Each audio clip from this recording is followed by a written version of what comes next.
Russell Westbrook has unlocked something in Denver, but is it a regular season mirage? The Kings and Pacers are unbeatable in 2025. And is Zion Williamson untradeable in 2025 after being suspended by the Pelicans? That's all today on Locked On NBA.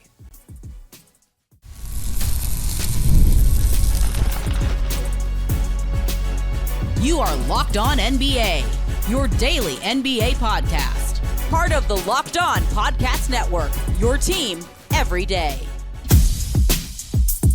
Welcome to Locked On NBA. Thanks for making us your first listen of the day. We are free and available wherever you get your podcast. Part of the Locked On Podcast Network, your team every day. Today's episode is sponsored by Game Time. Download the Game Time app, create an account, and use code LOCKEDONNBA for $20 off your first purchase. I'm Doug Branson, host of Locked On Hornets, and your shot clock Sherpa, guiding you through the NBA's biggest stories with the help of Locked On's local experts. And with me are two of Locked On's premier national NBA experts from the Locked On Nuggets podcast and senior NBA writer for the Action Network. We've got Matt Moore, and from the Locked On Bulls podcast, rocking a super sweet piece of head candy there. Love the hat there from Hayes from the Locked On Bulls podcast. Give me that hat. Okay, Matt Hayes, let's start in Denver, where Russell Westbrook is playing his best basketball in years, stepping into the starting lineup and making a strong case to stay there. But with established stars like Jamal Murray and rising contributors like Christian Braun in the mix, the Nuggets face a critical question. Will rewarding Westbrook disrupt their chemistry and dash their hopes at another championship? Matt, we'll start with you as our leading Nuggets expert. Before we dig into that existential question, though, what's making the Westbrook-Jokic pairing in the starting lineup good enough for Mike Malone to consider sticking with it permanently? A lot of, I think, has been restraint by Russ. He's taken away fewer of those random found money pull-up jumpers. He's taken a lot fewer of those, oh, no, where the crowd is like, no, and he shoots it. A lot fewer of those. He's taken a few. He's always going to take a few, but he takes way less.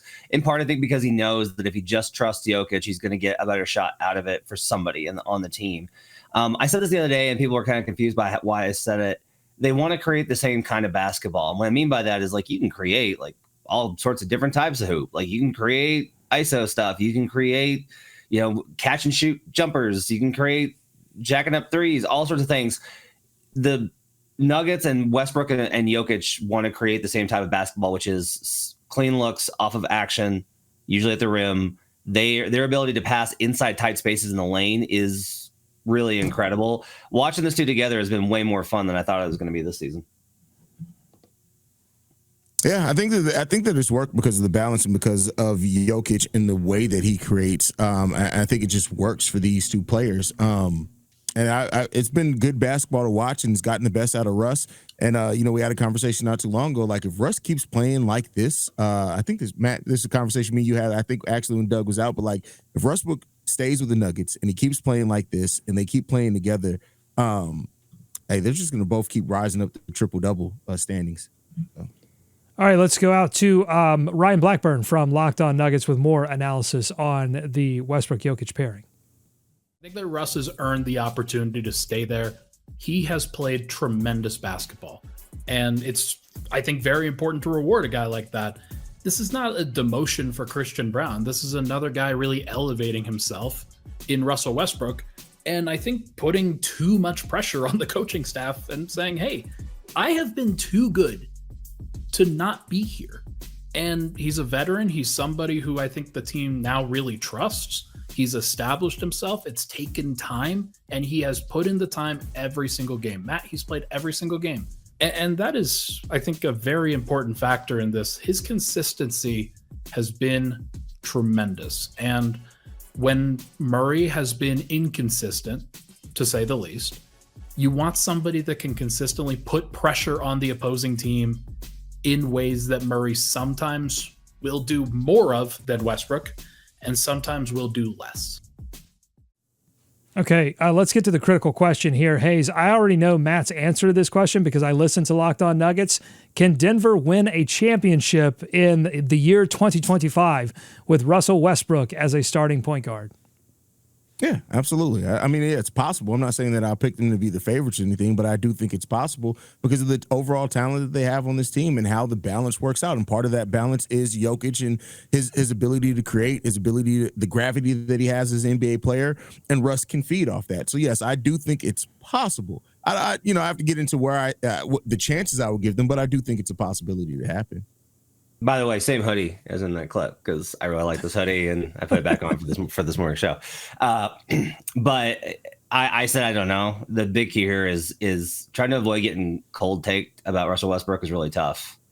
It's just really tough because I want to believe because it would be such an incredible story for Russell Westbrook to finish his career with a championship with Jokic. It would be an amazing story for the Nuggets and Jokic. It'd be a testament to him for getting Westbrook over that hill.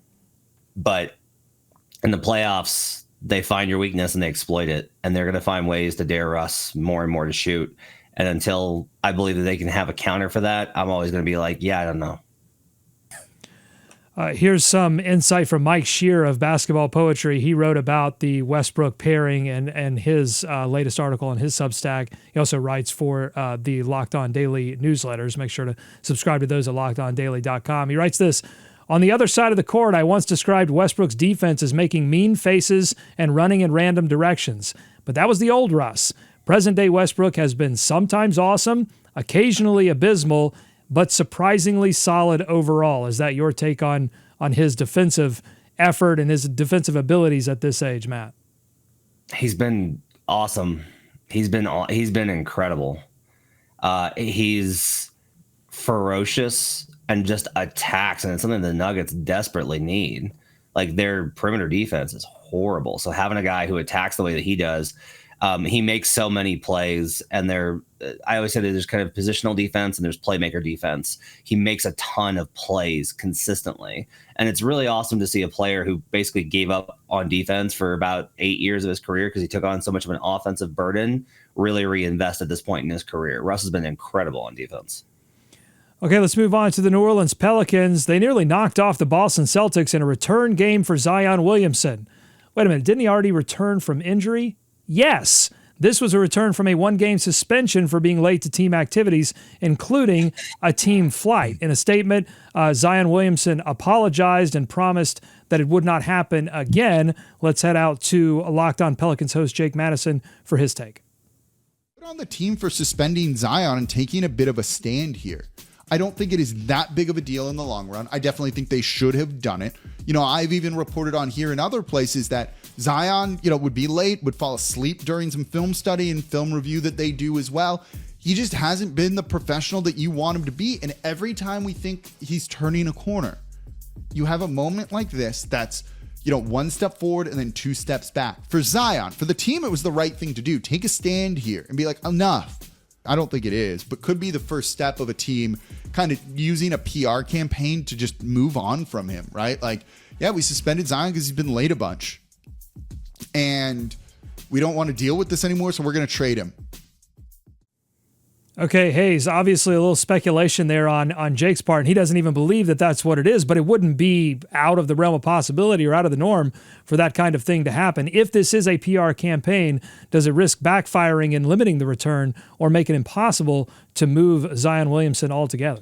I mean, it's possible. I think that it's nearly the trade market's already limited for Zion. I mean, and it sucks to be a player that is as young as Zion is and as good as what he can be on the court, and we've seen it. But I think that market's already limited. So I don't think it could really hurt them much more than Zion's injury history and his non-commitment to the game of basketball has already hurt any of those things, to be 100% honest with you. So why not do something? I mean, and like you said, it's speculative, but I think it comes down to it. The biggest thing hurting Zion's trade market is Zion.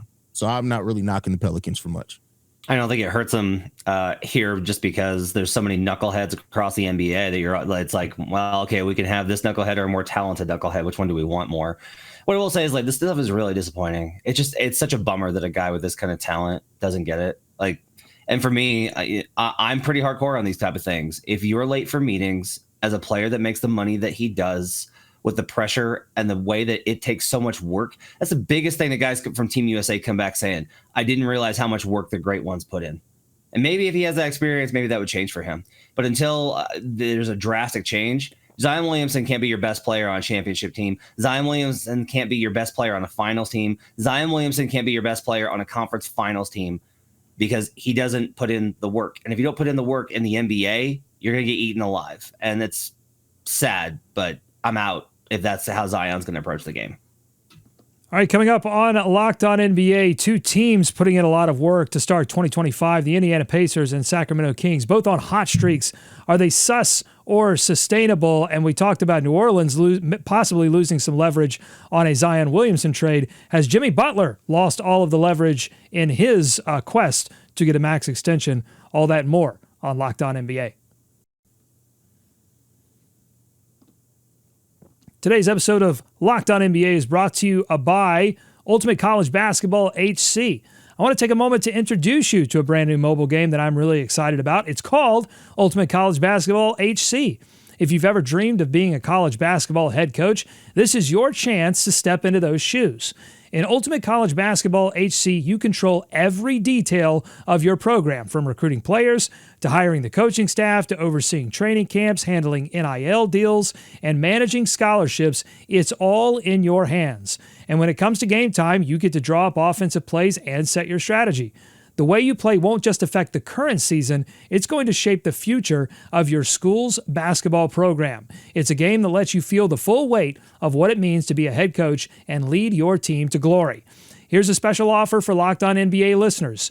Use promo code LOCKEDONCBB, all caps, LOCKEDONCBB, inside the game store to get a free boost for your program. It's the perfect way to kickstart your coaching career.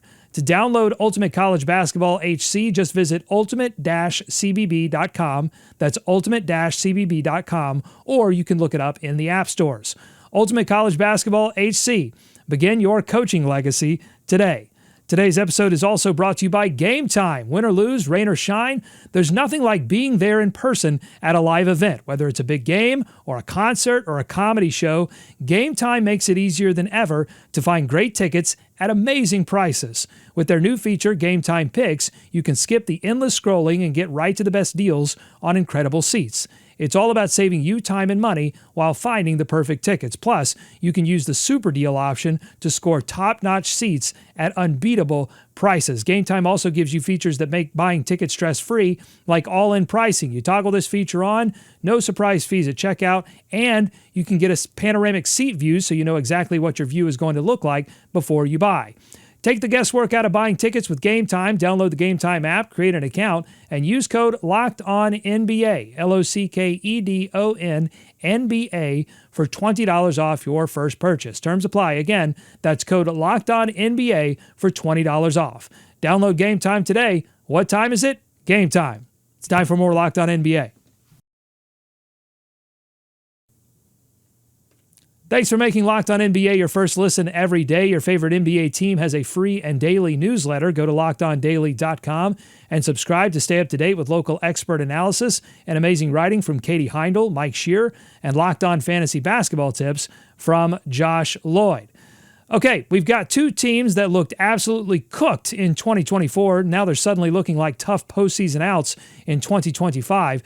So let's play a game of sus or sustainable with the Indiana Pacers and Sacramento Kings. We'll start with Sacramento, who are perfect this calendar year and scored a dominant win over the Boston Celtics. Here's Matt George of Locked On Kings talking about the way they've won these games. The Kings are finding very different ways to win very different games. The Kings beat the Philadelphia 76ers with a massive 15-0 run. They beat the Memphis Grizzlies in an offensive shootout in Sacramento, right? That game, both teams were in the 130s. Then they went out onto the road short-handed without De'Aaron Fox, took on a Golden State Warriors squad, and the Kings beat the absolute brakes off them. Come back home, have a gritty double overtime war with the Miami Heat. Then they play in Boston and dominate the defending champs on the defensive end of the floor in that second half, holding Boston to just 42 points in the second half, winning that game in convincing fashion on the backs of their defense. This doesn't mean that the Kings don't have a clear identity. it means that the Kings are well-rounded. It means that the Kings don't have to have one style or the game has to go a certain way for Sacramento to win, right? This is a trait that a lot of great teams have. Okay, Matt, are you buying that? The Sacramento Kings 7-game winning streak, winning all kinds of different ways post Mike Brown's firing. Is it sus or sustainable? I mean, I killed him over the Mike Brown thing, but look, this resume is incredible.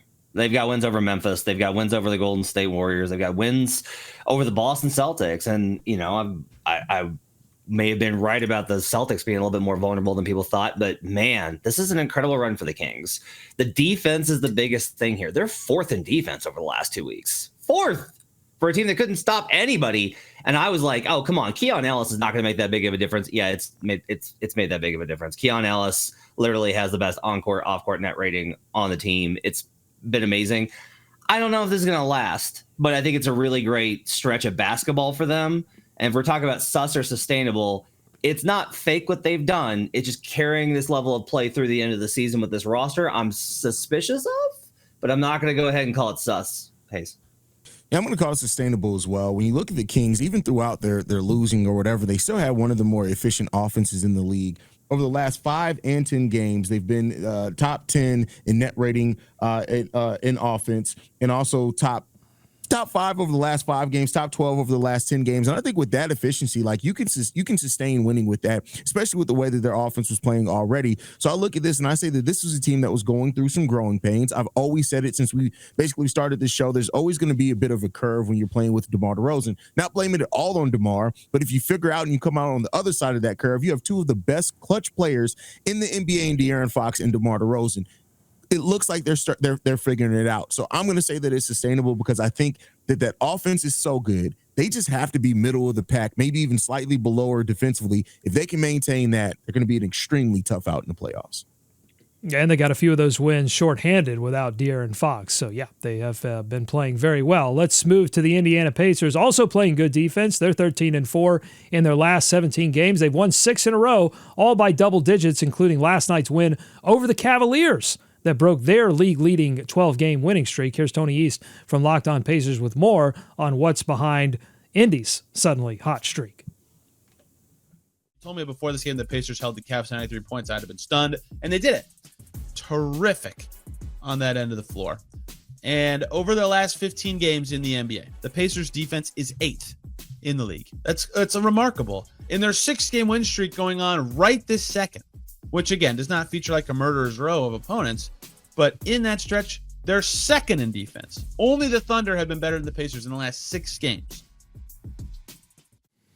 Tyrese Halliburton hurt in that last game. No word on his status moving forward, so we can factor that in here as well. His play has been improved. Hayes, sus or sustainable, the Indiana Pacers on a hot streak to start the year? I'm going to say this is sustainable as well, but, you know, the last 2 teams to beat the Chicago Bulls, the last 2 teams we're talking about, I just want that on the official record because Doug knows what he's doing. But the Pacers in their last 5 games, 2nd in net rating, 5th in offensive rating, 2nd in defensive rating, 7th in true shooting, 3rd in turnover percentage. They keep their turnovers down. Yeah, I'm going to say that this is sustainable as well. Yeah, a lot of it's contingent upon what the how long is Halliburton going to miss time or anything like that. But this is a Pacer team that made a trade at midseason. You know, they still were able to play solidly well over that time. But Halliburton started off the season so out of what we're normally looking to see from Halliburton that I think now as this team's gotten better, I believe in the Pacers and how they're playing basketball right now. So I'll say sustainable.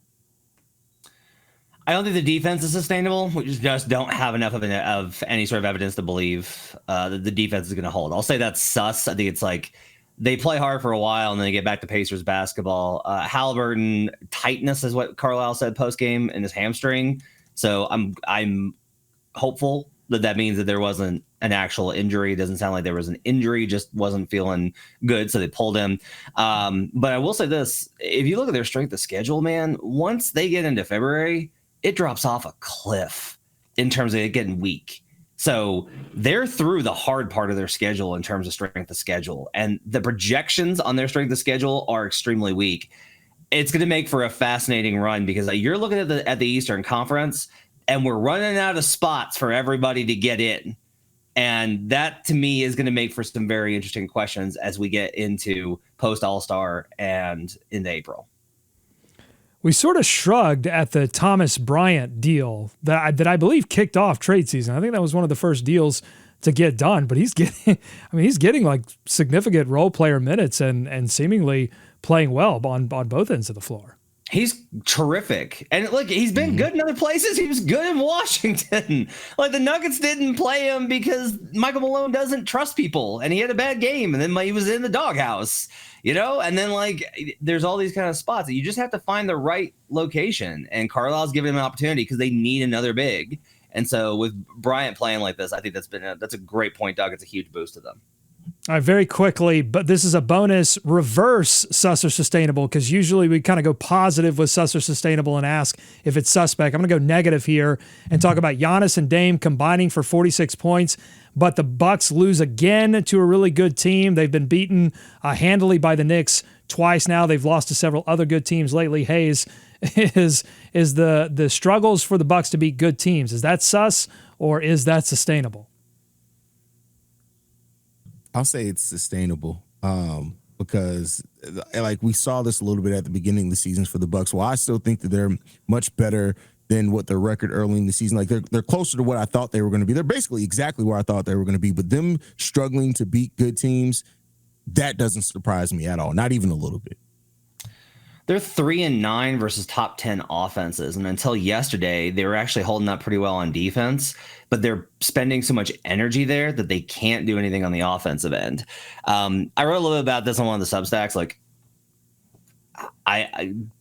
you can't really keep your eye on NBA teams, but don't be surprised if there are moves. And I'm not saying that they're going to blow anything up, and I'm not saying anything dramatic is coming, but I am saying that I think Milwaukee continues to look at not small ways, but large ways to reshape their roster to put themselves back in championship contention. This is a good team that can make the playoffs, but I don't have any sort of faith whatsoever that this team can actually make a run to the NBA title, given its profile. Coming up on Locked On NBA, Matt just mentioned drama there, so I have to mention Jimmy Butler, although we got some new intel from Mark Stein that might throw some cold water on the Heat Jimmy Butler drama. We'll tell you what it is. Actually, Wes Goldberg is going from Locked On Heat. We'll tell you what it is coming up. Today's episode of Locked On NBA is brought to you by OpenPhone. Running a small business means you're wearing a lot of hats. I know, I run one. Your personal phone ends up doubling as your business phone, and suddenly you're fielding customer calls at all hours of the evening. As your team grows, managing everything with just one personal number becomes impossible.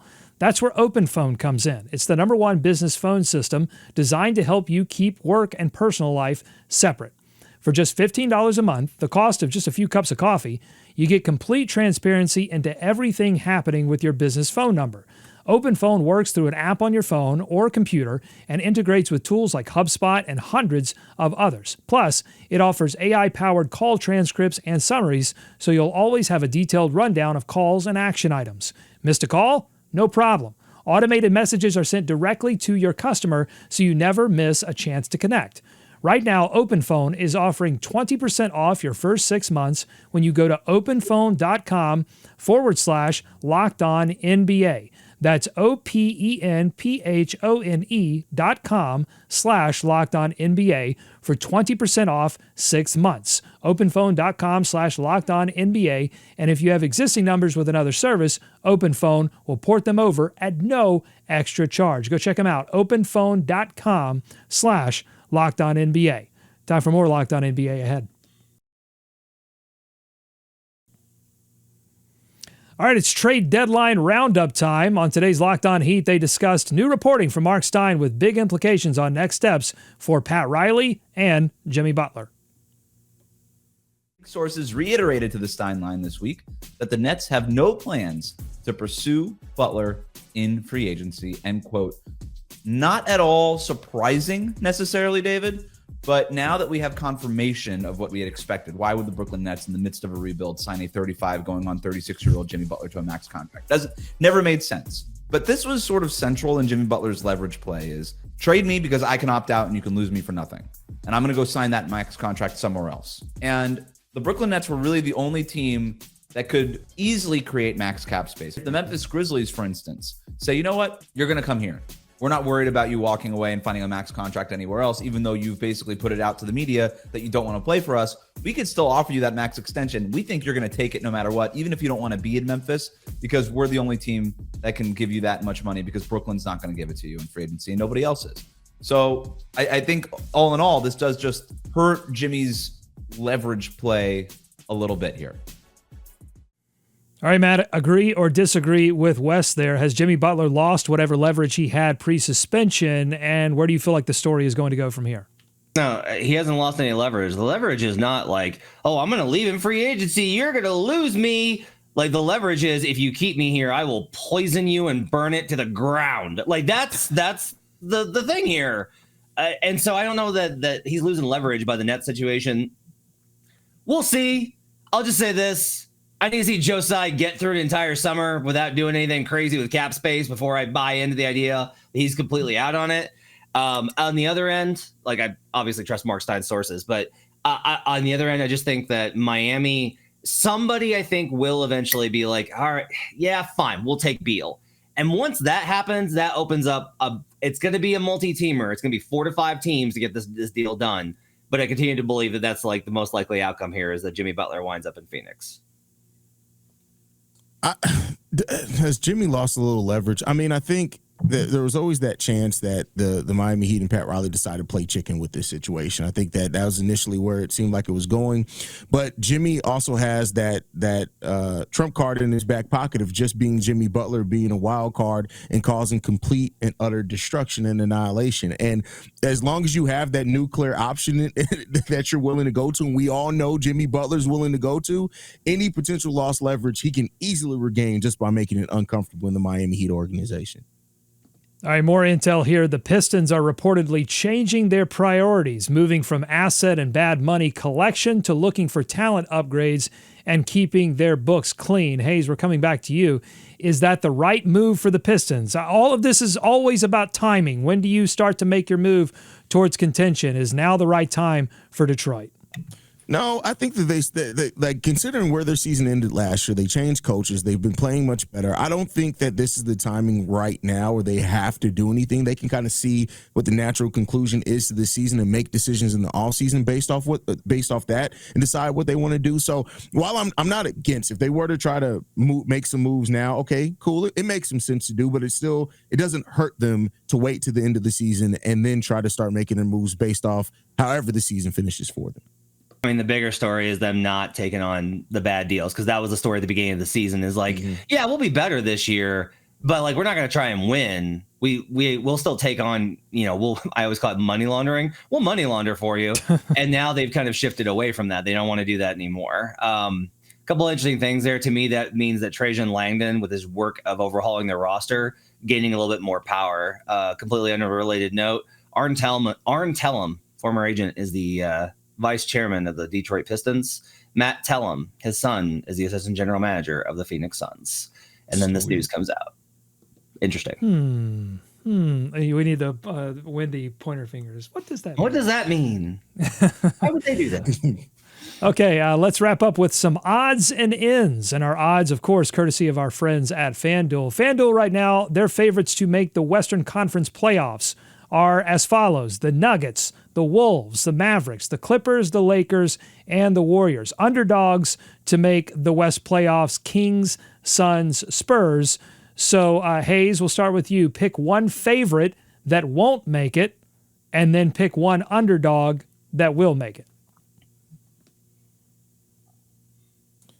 One favorite that won't make it. So you got Nuggets, Wolves, Mavs, Clippers, Lakers, Warriors. I'll say, damn it, I hate to pick this team because I just said I love them. So no, I'll pick underdog that won't make it. I'll say the Spurs. Underdog that will. So I need a favorite that won't make it. So Nuggets, Wolves, Mavs, Clippers, Lakers, Warriors. Which one of those won't make it? Oh, got you. That won't make it. I'll say Clippers. Come on now. I'm definitely picking the Clippers in a situation like that. I was like, why are you taking so long? I know what your answer is going to be. Clippers. So my fault. Clippers. Underdogs. Why? What's going? Why? What do you see in the Clippers right now? We haven't seen the Clippers or the Lakers because of the wildfires have postponed several of their games. But what existentially, even with Kawhi back, you're still down on the Clippers? Yeah, because I don't think you can bet on Kawhi being back, and then B, I look at them as, even though they're a good team. I make no mistake about it. I don't say very much positive about the Clippers. They're way better than I would expect them to be. So I got to give them that. But I think you can't bet on Kawhi, and I think that the other teams around are going to be able to adjust to what the Clippers can do. And I also just don't like the Clippers. So there's that aspect of it as well. Okay, we'll come back for your underdog that will make it. Let's shift over to Matt. What's your favorite that will not make it? The Warriors. That team's a mess. That team's a mess, man.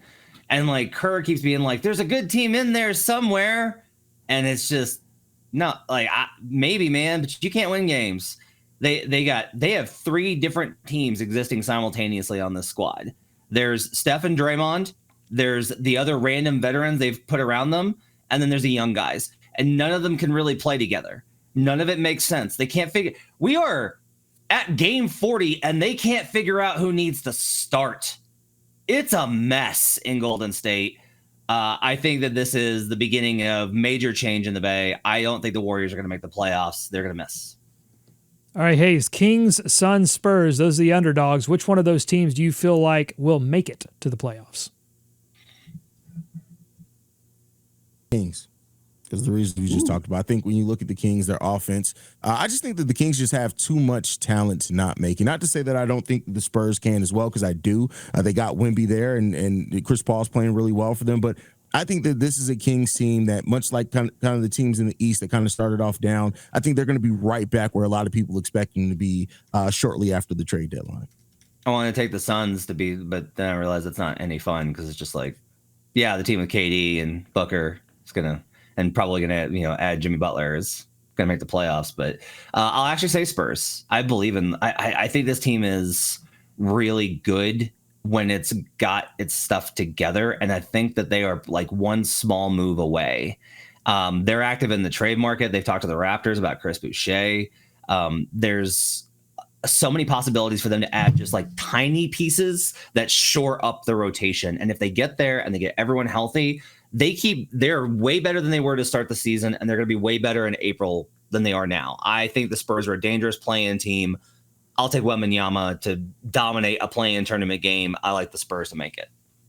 Man, the quest to get into the play-in is going to be really fun. I mean, right now, a game and a half separates the Timberwolves at 8 and the Spurs at 12. Right now, it would be Clippers, Timberwolves, Kings, and Suns in the play-in. That's going to be super fun to watch. No one but the Thunder are safe.